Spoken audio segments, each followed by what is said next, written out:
राणा अय्यूब ने कहा, मिस्टर मोदी भारत का संविधान बदल नहीं सकते। मैं हूं आपके साथ शाइना परवीन अंसारी और हमारे चैनल वतन समाचार में आपका स्वागत है। राणा अय्यूब मुद्दों पर अपनी बात रखने से नहीं चूकती हैं और बेबाकी के साथ प्रशासन की कमियों को दिखाती हैं और उन्हें सामने रखती हैं। राणा अय्यूब हिजाब विवाद पर भी कैसे खामोश रह जाती। राणा अय्यूब ने बीबीसी वर्ल्ड के साथ एक गुफ्तगू की, जिसमें राणा अय्यूब ने ये कहा कि मिस्टर मोदी भारत का संविधान बदल नहीं सकते। राणा अय्यूब संस्कृति की बात करते हुए बोली कि किस संस्कृति में 100 आदमी भगवाधारी चोला पहनकर जय श्री राम के नारे लगाते हुए एक लड़की को कॉलेज में शिरकत करने से रोकते हैं।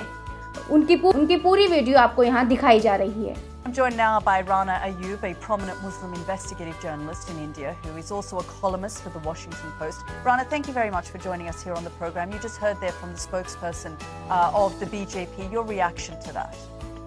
Thank you, Yalda. I was listening to Shaina Munod and it was nauseating actually. She was talking about Indian culture and women. What kind of culture allows 100 men in saffron scarves chanting Jai Shri Ram, glory to Lord Ram, and hounding a young Muslim woman, not allowing her to enter the educational premises? I mean, I was appalled. I was appalled that Miss Munod did not have any consideration for the Indian constitution, but conveniently looked towards the Quran, which members of the BJP have time and again said that the Quran should be banned. I like how the ruling party spokesperson cherry-picked certain points, completely ignoring that Article 25 of the Indian Constitution gives every right to every citizen of this country, and Mr. Modi cannot change the Indian Constitution. The girls are fighting for their fundamental right. Whether they want to wear it, whether they do not want to wear it, it is their individual choice. Rana, what she's saying is that there is a uniform and it applies to everyone across the country. So that means that you cannot wear religious symbols inside a school. Is that not fair? For decades, Yalda, students across religious spectrum have been wearing their symbols of faith. Sikhs wear their turbans to the school. Muslim girls were allowed to wear hijab to the school. These girls have been wearing hijab for a very long time. It is not for the first time. So why suddenly has this group of young Hindu vigilantes, Hindu terrorists for that matter, who are hosting saffron flag in an educational complex in Karnataka? Why are male students furling a saffron flag in an educational institution? What does that mean? Well, she's saying this is propaganda. This is propaganda from the likes of people like you, from others who are trying to disrupt or malign Prime Minister Modi. Absolutely. I'll tell you what propaganda is, which Miss Shaina NC did not quite categorically say. The latest appointment, the Vice Chancellor of Jawaharlal Nehru University, is a woman who on Twitter has hailed the assassin of Mahatma Gandhi.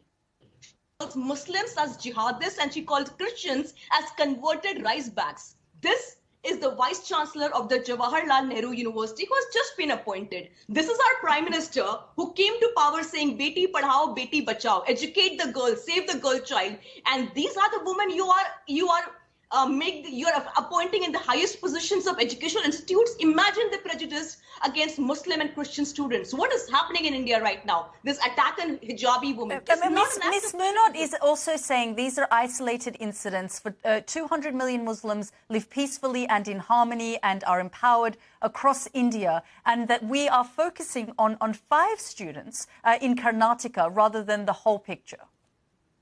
There is not a single day, Yalda, that there is a hate crime against Muslims in India. And Karnataka, the place where she's talking about, the state where she's talking about, Muslims are being humiliated every day. They are being lynched on the street. They are being attacked for wearing a skull cap. They're not being allowed to offer namaz in designated areas in their country. They're being attacked every day. So for Miss Shaina NC to call this an international propaganda, well, I've been hearing far too often. In the last 7 years, some of the biggest international agencies have called India a hell of a place for Indian minorities. The United States Committee for Religious Affairs, the United Nations, so many agencies have said that Indian Muslims are suffering. It's an apartheid-like state for Indian Muslims, where Muslims are being discriminated against every day. Imagine a young woman, who we all saw on television screens, a young woman in a hijab, hounded by 200 Hindu vigilantes chanting glory to Lord Ram, This is not the India that we once,